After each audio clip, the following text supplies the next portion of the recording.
بسم اللہ الرحمن الرحیم۔ السلام علیکم اسٹوڈینٹس، آج ہم لوگ اپنا STA 630 ریسرچ میتھڈس کا کریں گے لیکچر نمبر 13۔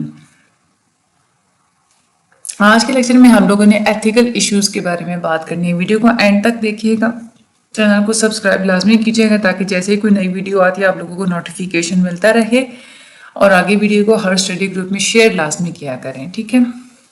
ہم لوگ چلتے ہیں اپنے آج کے لیکچر کی طرف۔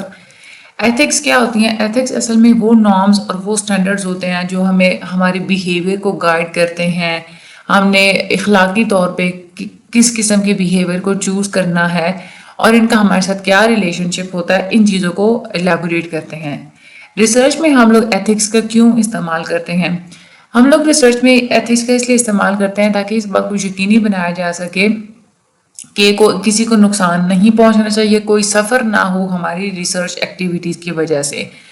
اور جتنی بھی ان ایتھیکل ایکٹیویٹیز ہوتی ہیں، جیسے کہ فار ایگزامپل کسی کی آپ لوگوں نے کسی کے ساتھ ایگریمنٹ کیا ہوا تھا کہ آپ لوگ اس کی جو ہے نا وہ انفارمیشن کو کسی کے سامنے ڈسکلوز نہیں کریں گے، تو نان ڈسکلوزر ایگریمنٹس کو وائلیٹ کرنا، رسپونڈنٹس کی کانفیڈینشیلٹی کو بریک کر دینا، ان کے راز دوسروں کے سامنے بتا دینا، ریزلٹس کو مس ریپرزینٹ کرنا، غلط بتانا، ڈیسیونگ پیپل یعنی کہ لوگوں کو دھوکہ دینا، انوائسنگ irregularities یعنی کہ اگر کسی کو آپ لوگوں نے پیمنٹس وغیرہ کرنی تھی وہ آپ صحیح نہیں کر رہے، اوائڈنگ لیگل لائبلٹی جو قانونی ذمہ داریاں ہوتی ہیں ان کو اوائڈ کرنا، یہ ساری چیزیں آپ لوگوں کی ان ایتھیکل ایکٹیویٹیز کے اندر آ جاتی ہیں۔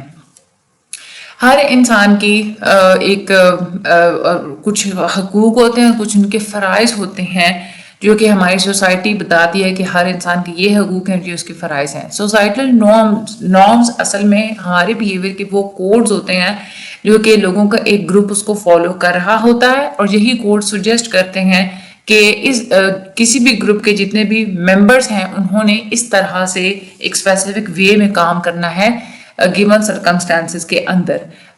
ویسے تو اگر سچویشنز چینج ہوتی ہیں تو لوگوں کا وہ بیہیو کرنے کا انداز بھی ڈیفرنٹ ہو جاتا ہے۔ کچھ کوڈز اینڈ ریگولیشنز ہوتے ہیں جو کہ ریسرچرز کو اور اسپانسرز کو گائیڈ کرتے ہیں۔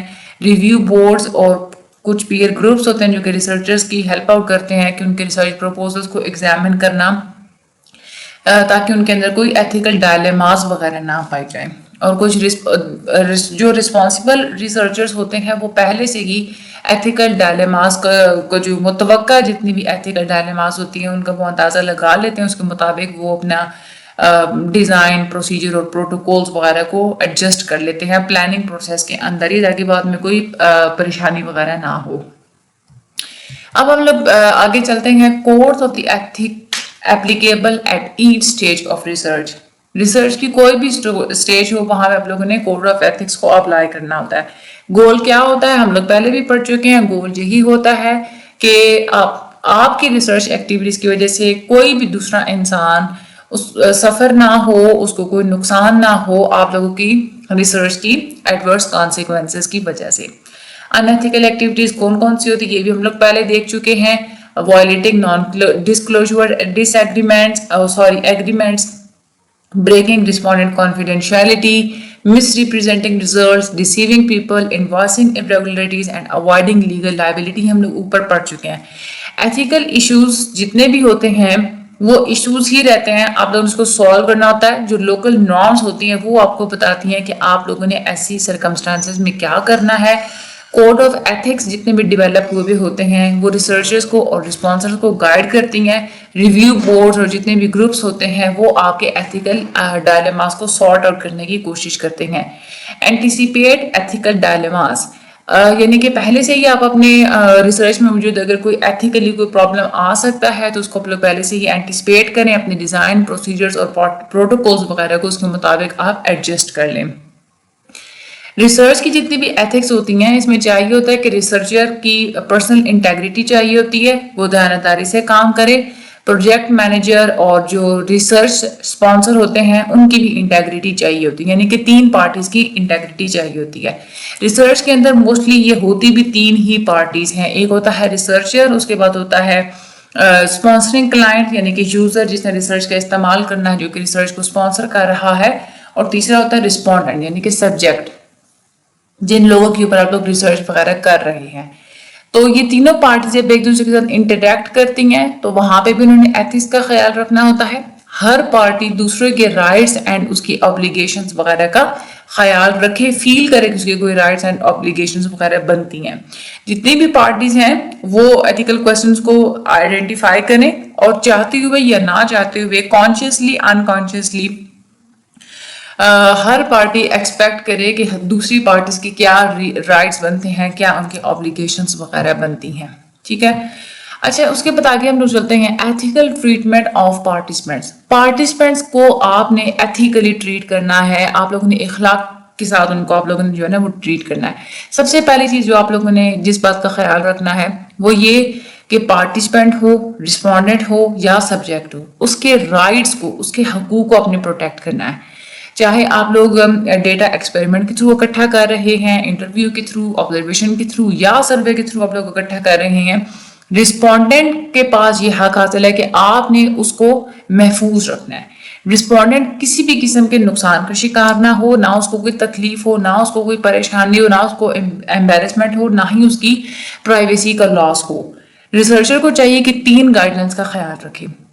سب سے پہلے تو وہ بینیفٹس ایکسپلین کر دے اگلے بندے کے سامنے کہ ریسرچ کے کیا بینیفٹس ہوں گے, رسپونڈنٹس کے کیا رائٹس ہوں گے, اس کو ان کے کس حقوق کا خیال رکھا جائے گا, کس طرح سے پروٹیکشن دی جائے گی, اس چیز کو بھی ایکسپلین کریں.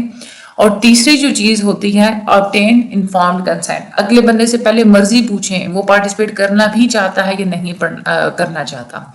جو بینیفٹس ہوتے ہیں, جب بھی آپ لوگ ڈائریکٹلی رسپونڈنٹ کے ساتھ جن کے اوپر آپ نے ریسرچ کرنی ہے آپ لوگ ان کے ساتھ کانٹیکٹ کر رہے ہیں تو آپ اپنی اسٹڈی کے بینیفٹس ان کے ساتھ ڈسکس کریں.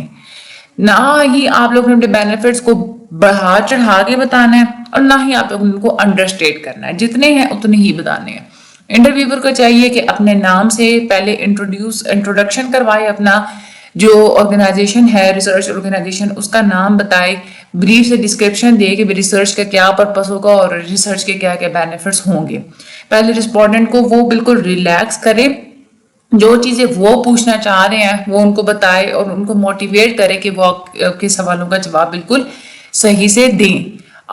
پارٹیسپینٹس کو اگر آپ لوگوں نے کوئی انڈیوس کرنے, اگر آپ لوگوں نے کوئی پیسے وغیرہ دینے ہیں تو وہ کام کے مطابق ہونے چاہیے, اس سے کم نہیں ہونے چاہیے, اس سے زیادہ نہیں ہونے چاہیے.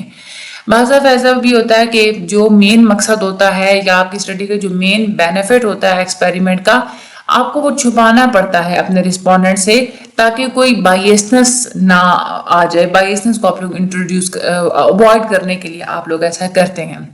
آبجیکٹیوز کو کنسیل کرنا, آبجیکٹیوز کو چھپانا, اس سے ڈسیپشن کی پرابلم بھی کریٹ ہو سکتی ہے, بٹ کبھی کبھار یہ ڈسیپشن بہت امپورٹنٹ ہو جاتی ہے. اگلا جو ہمارا لیکچر ہوگا وہ ہم لوگ اسی ٹاپک کو آگے لے کے چلیں گے. ڈسیپشن پہ آج ہم نے چھوڑا ہے, ہم لوگ اگلا لیکچر ڈسیپشن سے ہی اسٹارٹ کریں گے کہ ڈسیپشن کہاں پہ کیسے کی جاتی ہے, کیسے اس کو بعد میں مینٹین کیا جاتا ہے, کیسے پھر بعد میں ڈسیپشن کا جو ہے نا وہ اس کو آپ لوگوں نے سالو کیسے کرنا ہوتا ہے, پھر پرابلمس کو آپ لوگوں نے بتانا کیسے ہوتی ہے, جو چیزیں آپ لوگوں نے چھپائی ہوتی ہے وہ کیسے بتانا ہوتا ہے. ٹھیک ہے. اور باقی آپ لوگوں کا چاہے کوئی پیپر MCQs بیس ہو, چاہے کوئی پیپر آپ لوگوں کا آبجیکٹیو سبجیکٹیو ہو, لیکچرز لینا آپ لوگوں کی لازمی ہوتا ہے. لیکچرز کے بغیر آپ لوگ مارکس نہیں لے سکتے. جو لوگ ڈگری لینے کے لیے آئے نا وہ لیکچرز لازمی, جنہوں نے کچھ سیکھنا ہے نا وہ لیکچرز لازمی لیں گے, جنہوں نے نہیں سیکھنا وہ فائلز پڑھ کے چلے جائیں گے. اور جو ہے وہ ان کا جو پھر CGPA ہوگا نہ ان کی پریکٹیکل لائف میں کام آ سکے گا, نہ ان کی پروفیشنل لائف میں کام آ سکے گا. ٹھیک ہے. اگلے لیکچر میں ہم لوگ کرتے ہیں ملاقات انشاءاللہ. ویڈیو کو آگے شیئر لازمی کر دیجیے گا, چینل کو سبسکرائب لازمی کیجیے گا. اپنا بہت سارا خیال رکھیے گا. اللہ حافظ.